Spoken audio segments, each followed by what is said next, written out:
Membre engagé de l'UNESCO, le Vietnam affirme sa voix sur la scène internationale du patrimoine mondial.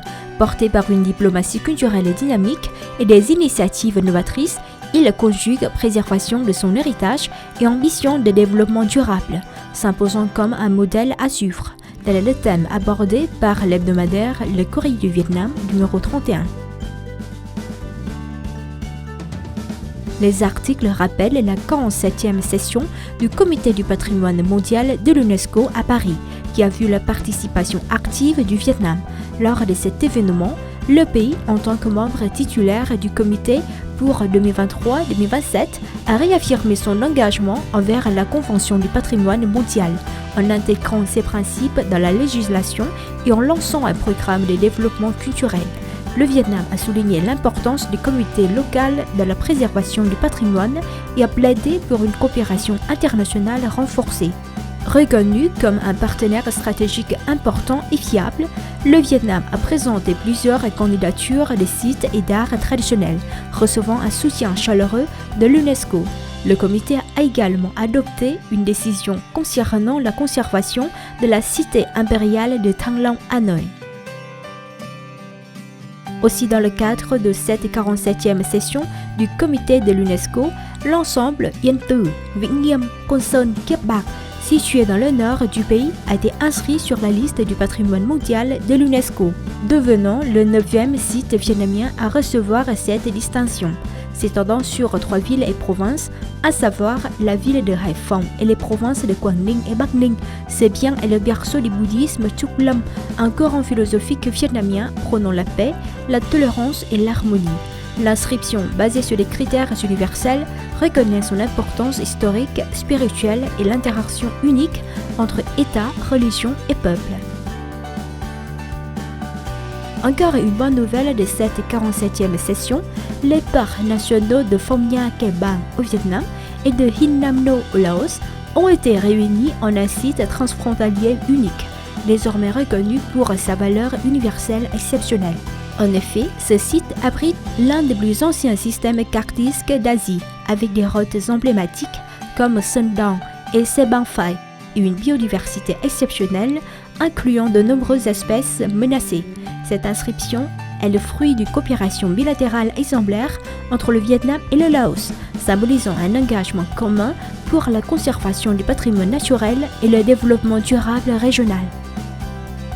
Retrouvez ces articles et bien d'autres dans les pages de l'hebdomadaire Le Courrier du Vietnam numéro 31 ou en ligne sur notre site lecourrier.vn.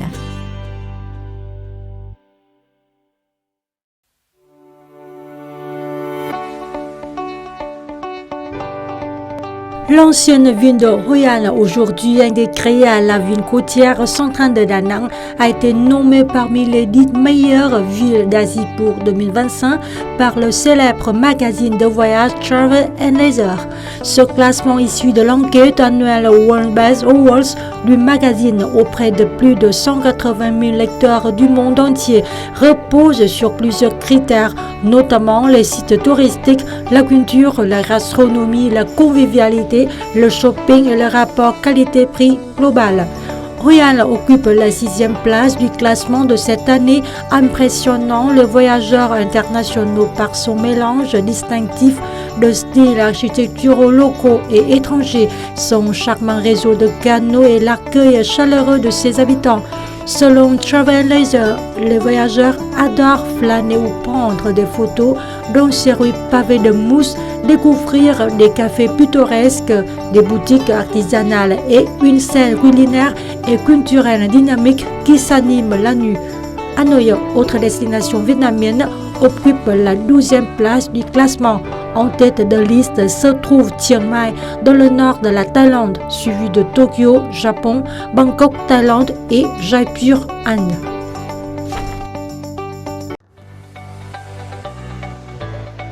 Le Festival international de feux d'artifice de Da Nang 2025 a battu plusieurs records impressionnants.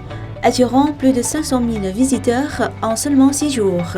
Selon le service de la culture, des sports et du tourisme de la ville de Da Nang, le nombre total de visiteurs ayant séjourné pendant toute la durée du festival est estimé à près de 1,9 million, soit une hausse de plus de 26% par rapport à l'édition précédente. Rien que pour la soirée de clôture, le taux d'occupation des hôtels de la ville a atteint des sommets entre 95 et 97%, un record sur les 3 dernières années. Les sites touristiques majeurs ont également enregistré une forte affluence. Sun World Bana Hills a accueilli près de 800 000 visiteurs.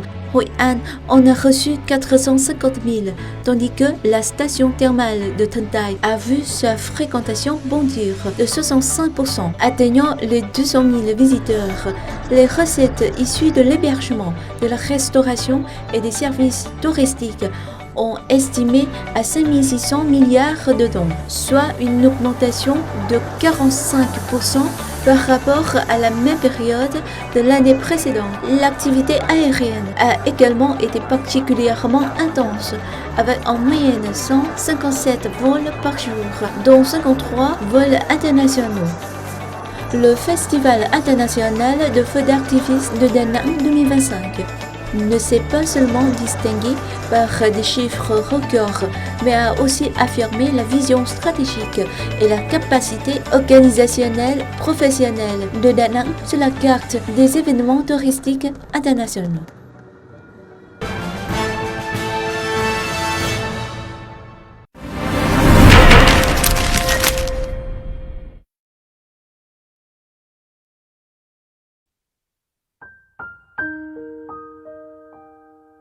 Le musée des beaux-arts du Vietnam à Hanoï a accueilli du 19 au 21 juillet une exposition singulière et touchante intitulée Hành trình màu sắc, nối những ước mơ, en français Voyage des couleurs connecter les rêves.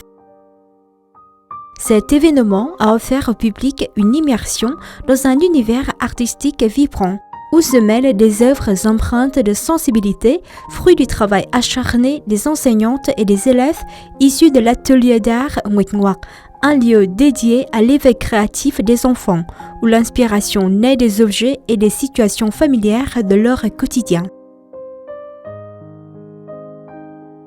L'exposition dévoile 76 œuvres, explorant une diversité de techniques et de matériaux, allant de la peinture acrylique à l'aquarelle, en passant par les pastels à l'huile, le crayon, le fusain et la gouache.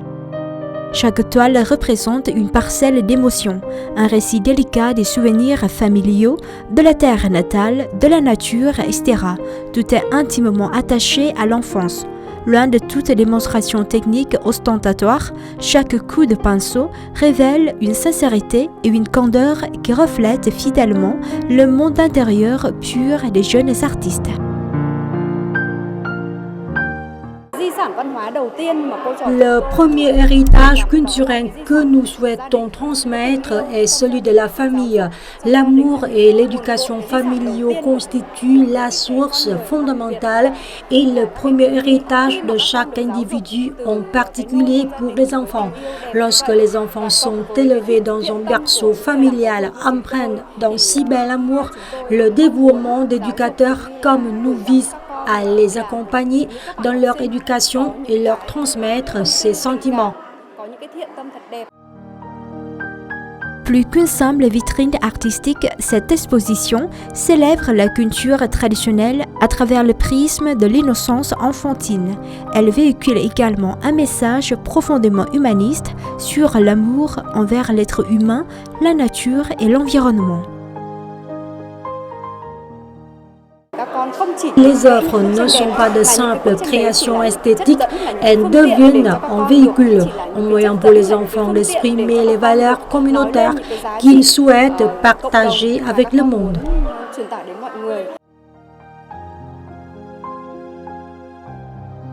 Les couleurs éclatantes et les images épurées constituent la source première de toute émotion artistique.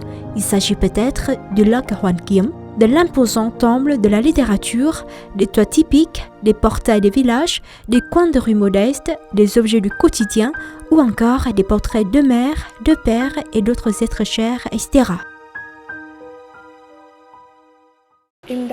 Je me passionne pour la peinture depuis l'âge de 4-5 ans.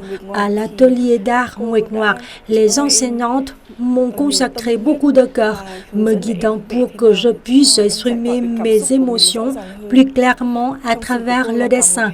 L'atelier m'apporte beaucoup d'idées et m'inspire à dessiner.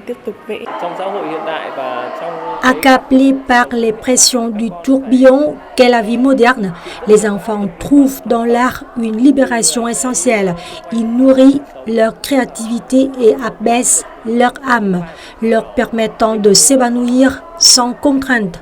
Cette approche pédagogique axée sur l'éducation par l'art n'est donc pas seulement pertinente, mais indispensable aujourd'hui.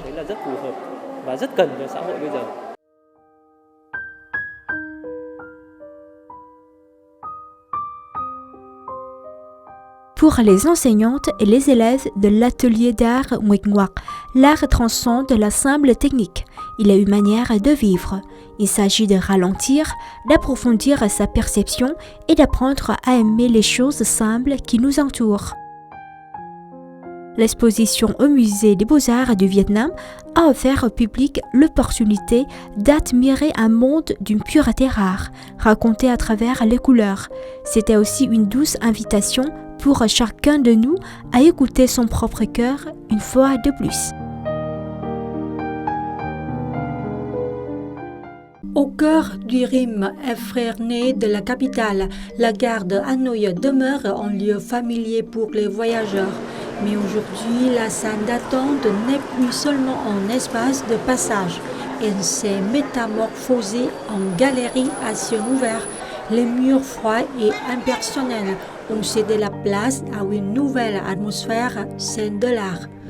Au milieu des annonces sonores et du grondement des roues d'acier, surgissent tableaux, installations, sculptures comme une surprise douce et inattendue. Les passagers peuvent savourer l'art en attendant leur train. Nous avons l'honneur de gérer la gare de Hanoï, située en plein cœur de la capitale. Le nombre de passagers y est très élevé, en particulier les visiteurs internationaux. Lorsque des artistes exposent leurs œuvres à la gare, les voyageurs sont ravis de pouvoir admirer ces œuvres d'art sur place.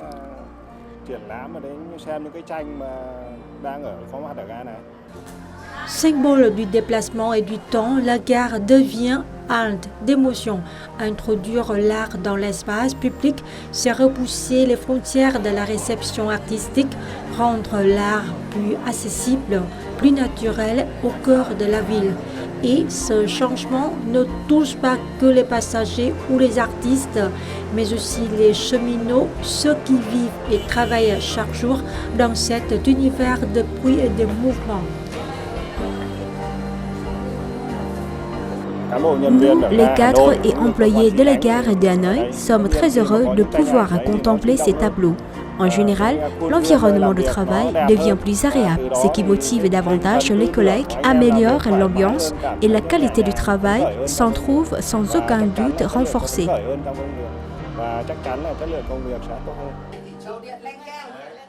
Le choix des artistes d'investir la gare n'est pas anodin, c'est un acte de création. Certes, mais aussi en dialogue avec l'espace urbain. L'art ne peut plus se contenter des musées ou des galeries. Il doit s'inviter dans les lieux du quotidien, gares, hôpitaux, parcs, là où bat réellement le cœur de la société.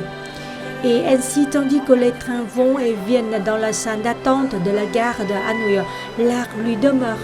Présence discrète mais constante, il transforme chaque voyage en expérience sensible, en pause poétique au milieu de l'agitation.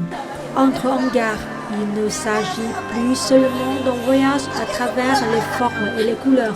C'est un voyage intérieur, fait de partage, de regards échangés, de découvertes silencieuses.